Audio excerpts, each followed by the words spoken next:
Hello good morning and welcome back friends. आप देख रहे हैं पेसर एजुकेशन यूट्यूब चैनल। आज की इस वीडियो में बात करेंगे 29 अगस्त से रिलेटेड जितने भी इंपॉर्टेंट करंट अफेयर बनती हैं सारी इस वीडियो में कंप्लीट करेंगे। साथ ही काफ़ी सारे एक्स्ट्रा फैक्ट भी यहाँ पर डिस्कस करेंगे। सो पूरे लेसन को ध्यान से और लास्ट तक आप जरूर देखिएगा।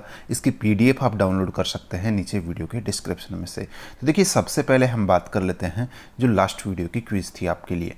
क्वेश्चन था कि बीते दिनों किस फॉर्मूला 1 ड्राइवर ने ऑस्ट्रेलियन ग्रैंड प्रिक्स 2021 जो F1 रेस है वो जीती है 2021 की।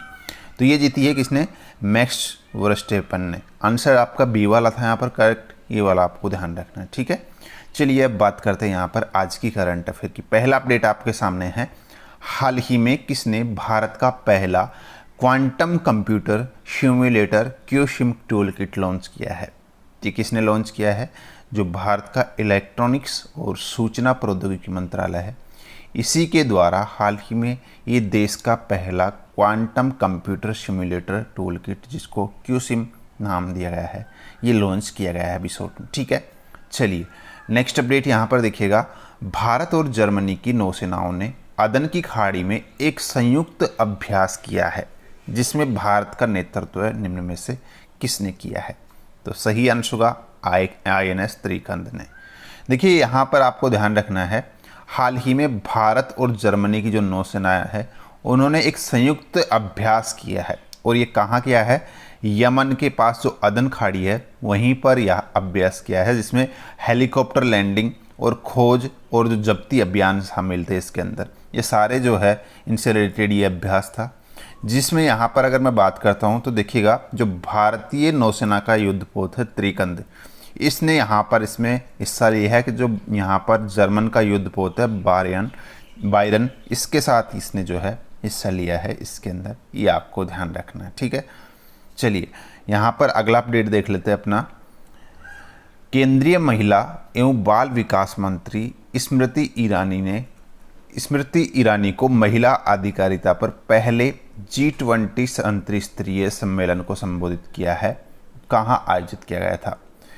यहाँ पर देखिएगा, आपसे पूछा जा रहा है कि जो हमारे जो केंद्रीय महिला एवं बाल विकास मंत्री स्मृति ईरानी, इन्होंने महिला अधिकारिता पर पहला G20 मंत्रिस्तरीय सम्मेलन हुआ है जिसको संबोधित किया है, ये फिर आप कह सकते हो भारत का नेतृत्व किया है।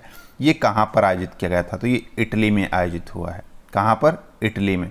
देखिए ये सम्मेलन जो है एक हाइब्रिड फॉर्मेट में इटली का जो सांता मार्गरेटा लिगुर है वहीं पर आयोजित हुआ है। और इस सम्मेलन में अगर मैं बात करता हूं तो इस सम्मेलन के दौरान जो हमारे केंद्रीय मंत्री हैं, इन्होंने आपसी सहयोग के माध्यम से महिला केंद्रित मुद्दों को संबोधित करने की भारत की प्रतिबद्धता पर प्रकाश डाला है।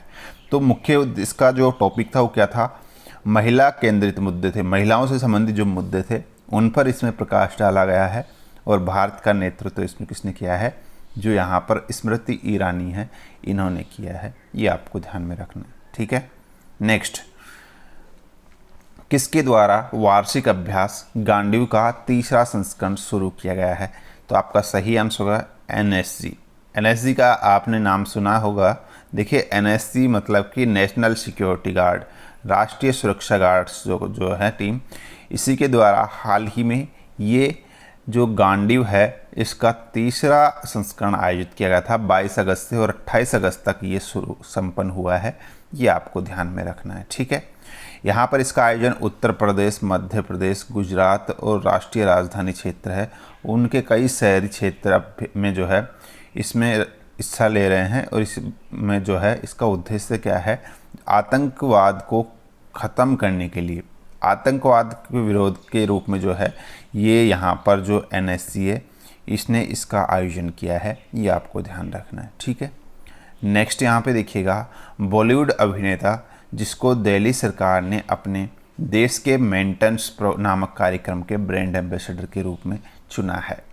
तो यहाँ पर देखिए, जो दिल्ली सरकार है, केजरीवाल जी हैं, इन्होंने एक प्रोग्राम शुरू किया है, कार्यक्रम जिसको नाम के दिया है देश के मेंटर्स। यहाँ पर इस प्रोग्राम का ब्रांड एम्बेसडर किसको चुना गया है? जो सोनू सूद है, इनको चुना गया है। ध्यान रखिएगा, मेंटर्स के देश के मेंटर्स नामक जो कार्यक्रम है इसका ब्रांड एम्बेसडर सोनू सूद को चुना गया है। और ये किसने शुरू किया है? दिल्ली सरकार ने। नेक्स्ट यहाँ पे देखिएगा, रक्षा मंत्री राजनाथ सिंह ने भारत के किस शहर में नीरज चोपड़ा, जो कि अभी रिसेंटली ओलंपिक स्वर्ण पदक विजेता रहे हैं, इनके नाम पर बने एक स्टेडियम का उद्घाटन किया है। तो ये किया गया है पुणे के अंदर। ध्यान रखिएगा, पुणे में जो यहाँ जो नीरज चोपड़ा इनके नाम पर एक स्टेडियम बनाया गया है और हाल ही में इसका उद्घाटन किया गया है रक्षा मंत्री द्वारा। नेक्स्ट यहाँ पे देखिएगा, यदि कोई कर्मचारी ई श्रम पोर्टल पर पंजीकृत करता है और दुर्घटना का शिकार हो जाता है तो वह इसके लिए पात्र होगा।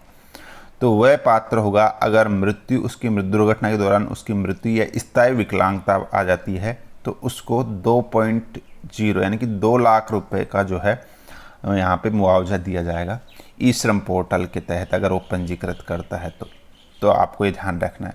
देखिए, अभी आपको मैंने पिछले वीडियो में बताया था ई श्रम पोर्टल अभी शुरू हुआ है और इसके बारे में मैंने काफ़ी सारी चीज़ें आपको बताई थी। ठीक है, एक बार फिर से थोड़ा सा बता देता हूँ। केंद्र सरकार ने पोर्टल स्पेशली जो असंगठित क्षेत्रों में जो कार्यरत देश के जो करोड़ों कामगार हैं उनके हितों को ध्यान में रखते हुए इस ई श्रम पोर्टल को शुरू किया है, जिसका मुख्य उद्देश्य इसके माध्यम से मजदूरों का जो राष्ट्रीय स्तर पर जो डेटाबेस है वो तैयार करना और उसके आधार पर उन मजदूरों को उनकी क्षमताओं के अनुसार उनके लिए योजनाएं प्रदान करना, सहायता प्रदान करना ही इस ई श्रम पोर्टल का मुख्य उद्देश्य है। ठीक है, तो ये ध्यान रखिएगा। बाकी यहाँ पर ये मैंने बताया, मृत्यु या स्थायी विकलांगता के लिए 2 लाख रुपए यहाँ पर दिए जाएंगे। साथ ही अगर यहाँ पर अस्थायी विकलांगता आती है या थोड़ा कम विकलांगता आती है, मृत्यु नहीं होती है, केवल अस्थायी विकलांगता आती है, तो उसके लिए 1 लाख रुपए का प्रावधान इसमें रखा गया है। ये भी आप ध्यान रख लीजिएगा। नेक्स्ट अपडेट यहाँ पर देखिएगा, कुशमैन एंड वेकफील्ड के 2021 ग्लोबल मैन्युफैक्चरिंग रिस्क इंडेक्स में भारत का रैंक कौन सा है? तो आपका करेक्ट आंसर होगा दूसरा रैंक है।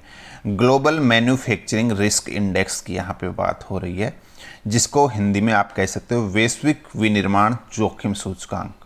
ठीक है, हाल ही में जारी किया गया है और यहाँ पर किसके द्वारा जारी किया गया है? जो अमेरिका स्थित संपत्ति सलाहकार जो संस्था है कुशमैन एंड वेकफील्ड, इसके द्वारा इसको जारी किया है।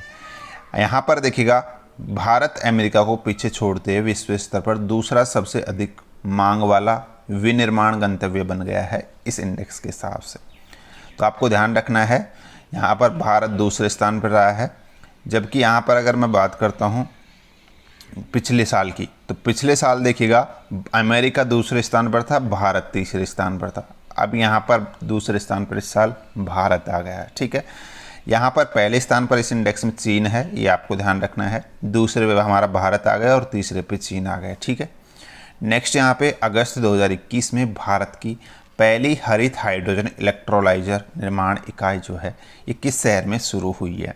तो ये बेंगलुरु के अंदर देश की पहली हरित हाइड्रोजन इलेक्ट्रोलाइजर निर्माण इकाई बेंगलुरु में शुरू हुई है। ठीक है, नेक्स्ट गैल ओमवेट, जिनका हाल ही में निधन हो गया है, इनका संबंध किससे था? तो ये बहुजन आंदोलन से संबंध रखती थी। ठीक है, थोड़ा सा यहाँ पे विस्तार से बता देते हैं आपको। देखिएगा, ये देख रहे हैं, ये एक अमेरिकी भारतीय महिला है, अमेरिकी मूल की, जो अमेरिका से आकर परिवार के साथ भारत में बस गई और कई सारे समाज सेवक कार्य इन्होंने किए हैं। इसी दौरान इन्होंने जो है एक बहुजन आंदोलन का जो है ये अहम हिस्सा बनी थी।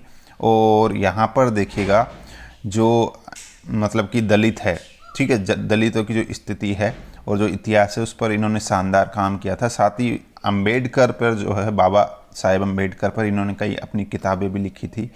ठीक है, जिससे बहुजन आंदोलन को मजबूती मिली थी। तो ये दलितों के लिए काफ़ी अहम रोल इन्होंने निभाया था भारत में, इसलिए चर्चा में रही थी, जिनका हाल ही में निधन हो गया। गैल ओमवेट इनका नाम है। नेक्स्ट यहाँ पे ईज 4.0, जिसका हाल ही में अनावरण किया गया है, किससे संबंध रखता है? तो ये एक सार्वजनिक क्षेत्र के बैंकों में सुधार के लिए सरकार ने ईज 4.0 शुरू किया है। ये आपको ध्यान रखना है, किसके लिए शुरू किया गया है? जो सार्वजनिक क्षेत्र के बैंक है उनमें सुधार के लिए ही इसको शुरू किया गया है। नेक्स्ट यहाँ पे हाल ही के आंकड़ों के अनुसार जीरा का सबसे बड़ा उत्पादक राज्य कौन सा है? तो सही आंसर होगा आपका गुजरात। देखिए, यहाँ पर आपको ध्यान रखना है, इस अभी लेटेस्ट जो रिपोर्ट आई है उसके अनुसार जीरा का सबसे बड़ा उत्पादक राज्य गुजरात है। वैसे यहाँ पर दो ही राज्य टॉप पर रहते हैं जीरा उत्पादक में, एक तो यहाँ पर हो गया अपना राजस्थान और एक हो गया यहाँ पर गुजरात। ठीक है, तो अभी की रिपोर्ट के अनुसार गुजरात टॉप पर है, राजस्थान सेकंड नंबर पर है।